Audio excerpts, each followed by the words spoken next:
मित्र नमस्कार, मी सुहास दिवसे, जिल्हाधिकारी पुणे। गेल्या वर्ष दीड वर्षापासून सर्व पुणे जिल्ह्यातील तरुण तरुणींनी ज्यांनी वयाची 18 वर्षे पूर्ण केली आहेत, जे मतदार होण्यास पात्र आहेत, अशा सर्व बंधू भगिनींनी तरुण तरुणींनी आपलं नाव मतदार यादीत यावं म्हणून खूप कष्ट घेतलेत। अनेक युवक युवतींनी आपलं नाव आता मतदार यादीमध्ये नोंदलेलं आहे। ती मतदार यादी प्रसिद्ध पण झाली। आपल्याला बऱ्याच युवक युवतींना मतदाराची ओळखपत्र पण मिळाली असतील। आता 13 मे रोजी पुण्यामध्ये शिरूर आणि मावळमध्ये मतदान होतं आहे। 7 मे रोजी म्हणजे उद्याच बारामतीला मतदान होतं आहे। आयुष्यामध्ये जो पहिल्यांदा मतदान करण्याचा जो प्रसंग असतो तो अविस्मरणीय असतो।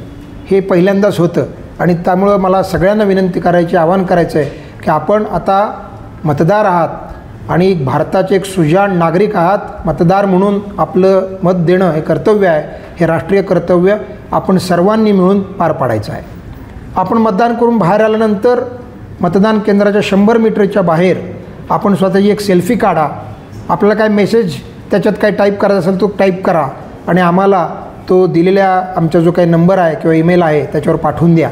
यामध्ये आम्ही त्यामध्ये उत्कृष्ट असे जे फोटोग्राफ्स आहेत, जे पहिल्यांदाच जे येतील त्यांना आम्ही सर्टिफिकेट देऊन त्यांना गौरवणार आहोत। आपल्या घरामध्ये आजी आजोबा असतील, आम्ही त्यांनाही मतदान करा म्हणून सांगतो आहे। पुण्यामध्ये कितीतरी 85पेक्षा जास्त वय असलेल्या आजी आजोबांनी आम्हाला मतदान करायचं आहे आणि मतदान केंद्रावर येऊन मतदान करायचे अशी इच्छा व्यक्त केलेली आहे।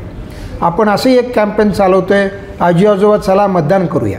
आणि जे माझे तरुण तरुणी मतदार आहेत, युवक युवती आहेत, त्यांनी अशा आपल्या सोसायटीमध्ये राहणाऱ्या आजी आजोबांना किंवा ज्यांना कोणाला गरज आहे की मला मतदान करायचं आहे, मला घेऊन जाशील का, तर कृपया आपण हे राष्ट्रीय कर्तव्य म्हणून आपल्या बरोबरच्या ज्येष्ठांना, आपल्या बरोबरच्या दिव्यांग मित्रमैत्रिणींना जरूर मतदानासाठी घेऊन या आणि त्यांनाही मतदान करण्यासाठी प्रोत्साहित करा।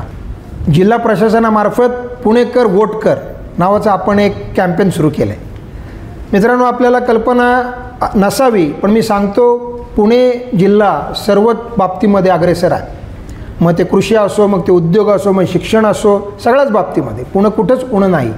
मात्र या एका बाबतीमध्ये आपण भारतामध्ये सगळ्यात शेवटच्या 4-5 नंबरमध्ये येतो। कोणती अशी बाब आहे? आपला मतदानाचा टक्का हा 50% कमी आहे। प्रत्येक इलेक्शनमध्ये आपण एवढे कमी का पडतो? तर आपले सुजाण पुणेकर मतदान करण्यासाठी बाहेर पडत नाहीत। म्हणून आपण पुणेकर वोट कर नावाचं एक कॅम्पेन सुरू केलं आहे। तुमचे मित्र, तुमचे मैत्रिणी, तुमचे शेजारी, तुमचे नातेवाईक या सर्वांना मतदानाला घेऊन येण्याची जबाबदारी तुमची आहे आणि तुम्ही ती पुणेकर म्हणून पार पाडाल असा मला पूर्णपणे विश्वास आहे। धन्यवाद।